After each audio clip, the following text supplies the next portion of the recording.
What's up? Today is December 4th, 2016, also my 29th birthday, and I know you're probably thinking, why in the hell are you recording a video on your 29th birthday? And I have no fucking idea as to why. As you can tell by the title of this video, I am someone who suffers with mental illness. I have an anxiety disorder which comes in two forms. The first one is known as SAD, also known as social anxiety disorder, and the second one is GAD, which is generalized anxiety disorder. This is something that I've dealt with ever since I was about the age of, I'll say 5. That's about as far back as I can remember having this disorder. First, it started with basically like the first day of school. I noticed that I was always nervous for some reason. Excuse me, I'm looking at this stopwatch because I'm trying to stay within 10 and 15 minutes. But I noticed that I was always nervous. For what reason? I have no freaking idea. And that nervousness would turn into like my teeth chattering, and then I would vomit. I only have one symptom when it comes to both of these disorders, which is vomiting. Like, I don't cry, I don't run into a corner, any of that. Now, disclaimer, I've never been to a mental institution. I've never been in a straitjacket, none of that crap. The furthest I've ever been is to a therapist's office and you sit on the sofa and you talk about things that go on in your life. Outside of that, that's about it. So I don't want anybody to think like, oh, he crazy as hell. Like, I could be crazy, but not that type of crazy. So from adolescent until adult, it's become something I've learned to deal with. However, around 2000, I remember being in a shoe store with my mom, and I felt like the store was getting overcrowded with people, and I started to black out. Not black out in the sense of like I passed out on the floor or anything, but like literally I could only see black.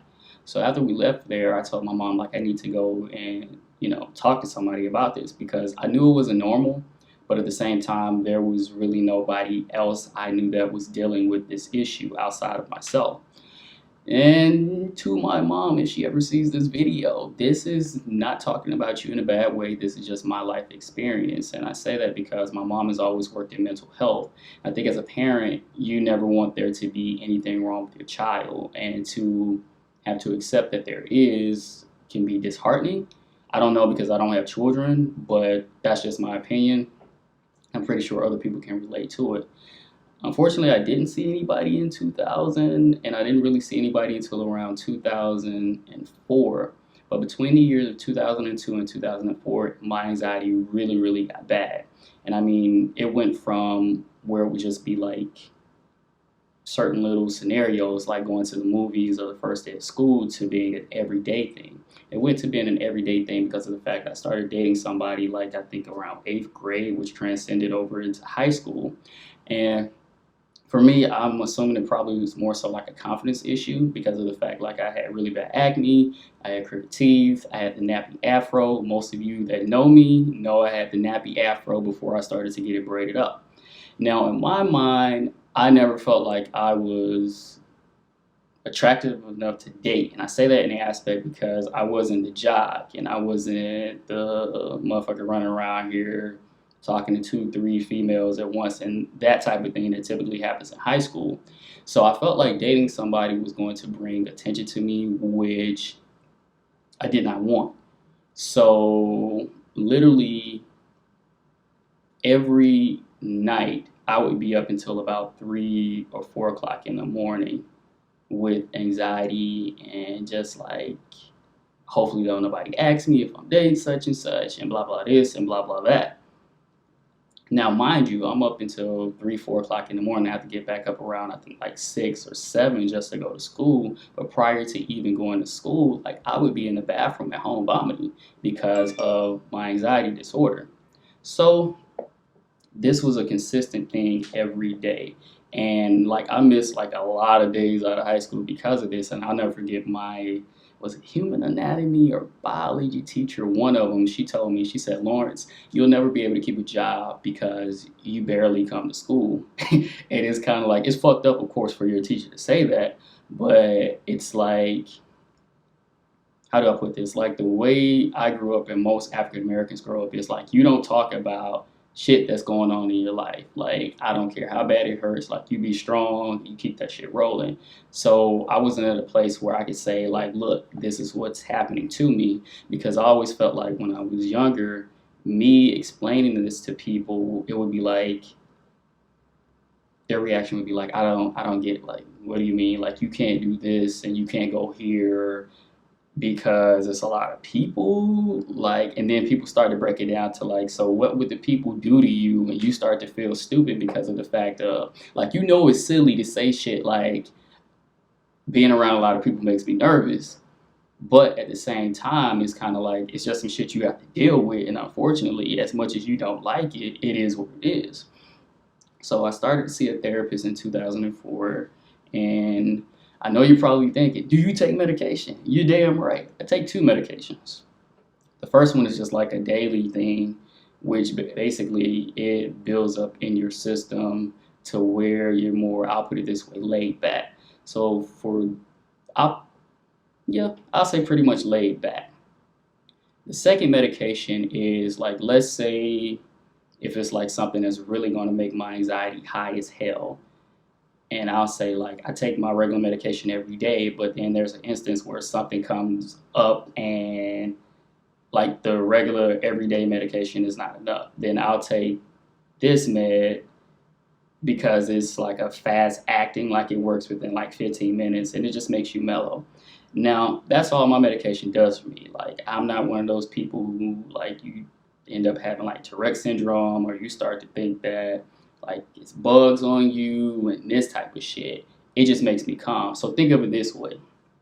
Think of taking a legal marijuana and you're able to take it every day and it don't smell like shit. And if you were to get pulled over by the cops, you couldn't go to jail for it. That's what my medication is like. But this don't mean, if you fucking know me personally, that you can come and ask me for a pill, because I'm not going to do that shit. So don't get that type of idea in your head. This is like the easiest way I can break down what the medication would feel like. Think about smoking a blunt and you just lay back and calm. Except for my medication, well, the medication I take every day just makes me crave sweets. But outside of that, like, I don't have what you call the munchies or anything. So right now at 29, I'm able to be, like, I'm kind of nervous about even posting this video, in simple fact of, I don't want people to treat me as a victim. And I say that because of the fact this disorder is not something that I did to myself. It's just something that happened and I learned to deal with it. And unfortunately, it's something that's going to affect me the rest of my life. So I don't want anybody that knows me personally to contact me, or you'll see me and you're like, oh, I'm so sorry. Like, I don't want anybody to feel sorry for me because of the fact that I don't feel sorry for myself. Don't get me wrong, every day could be a struggle living with this disorder. And I say that because my disorder is an on and off thing, and I'm sorry I gotta look at this timer just to make sure I'm staying within that 10 to 15 time frame, excuse me. But my disorder, it's on and off period. And I say that because of the simple fact, I can go for so long and not have any type of anxiety attack, no vomiting or anything, and it'll be that one time where it'll just come out of nowhere. So in a sense, like, I'm grateful for having the disorder because of the simple fact I don't really get a chance to take things for granted that most people do. For instance, like going out to a restaurant, going to a movie, going to the mall. Like, I don't get a chance to take those for granted. Like, if I'm able to be in those type of environments where it's a lot of people and enjoy myself, like, I'm happy as shit. Like, I'm really thankful. Like, thank you, Jesus. Like, you know what I'm saying? Like, I'm not here, I'm not vomiting. Like, I'm enjoying myself, I'm in the moment. But like, it's held me back from a lot of things. And I say that because of the fact, like, I didn't go to my first club until I was like 25. I didn't go to my first amusement park until I was 23. Now I'm able to go to the movies and not have an anxiety attack because I'm like, okay, it's just the movies. Like, it's people here that I don't know, but at the same time, it's like, whatever. You know, sometimes I can go to a restaurant consistently. It could be the same restaurant and be perfectly fine. Like I stated, a few seconds ago, it'll be that one time, like, my anxiety will hit. This year was my first time actually flying on an airplane. you know. And although I did have to take my medication to even be able to get on the plane, but prior to me seeking help for this disorder, if you were to tell me you have to get on a plane and go somewhere, I probably would make it to the airport parking garage and then vomit. Now, unless it was just like a dire emergency, like someone died, and that's the only way I could get there, even in that process, I probably would be vomiting, on the plane the entire time. My anxiety has it hasn't controlled my life, but it's definitely something that I've had to learn how to manage. And for instance, I say that because of the fact there's been points where, like, I know certain situations will cause me to have an anxiety attack. So I'll take, like, and it's crazy to say this, but I'll take, like, the store bags you get from, like, Target or Walmart or something, and I'll take, like, two with me just in case, like, in the car ride, or maybe if I get there, if I have to vomit, unfortunately do it in the bag and keep it rolling. And I know that's kind of like, see, this is where it kind of becomes like the mental illness thing, and you're probably watching this video like, what the fuck are you talking about? And unfortunately, it's something weird that I can't describe. I say that because the common shit that most people can do and not think twice about it, I don't have that option. And I don't have that option because my thought process goes from excited to what the fuck. And I can't explain how it goes from excited to what the fuck. For instance, if my friend were to call me and say, I just want a trip to Vegas for this weekend. Okay, I go from excited, like Vegas, the strip, do this, do that, to I've never been to Vegas. I don't know what to expect, what could happen. And then if they were to throw us something like, let's go to the club, oh shit. Now we're in a confined area where there are a lot of people that I don't know and I don't know what to expect. The thing about it is, I'm not fearful of somebody causing me physical harm. That's the crazy part about it. Like, I've never had like a traumatic experience that triggered having anxiety from the beginning. It's just something that just happened, and like, I don't know why it happened. It just happened. So, I mean, it's just a daily, I guess you could say, I don't want to say a daily struggle because, like, today is pretty much a laid back day. Like, for the next 30 days, it could be pretty much laid back, and then something could come up that's exciting and new, and I could go from those good thoughts to those what the fuck thoughts. So I'm not going to say it's a struggle for me. I'm going to say it's definitely a challenge. And it's a challenge with managing and knowing, like, your triggers and things of that nature. The only thing I don't like about having a disorder is the fact that there are things in life that I want to do. Like, for instance, I would like to do something in the entertainment aspect, whether it be acting or singing or something like that. Like, I paid so much money in singing and piano lessons that it's fucking ridiculous, and I've done nothing with it. And I've done nothing with it because of this disorder. You know what I'm saying?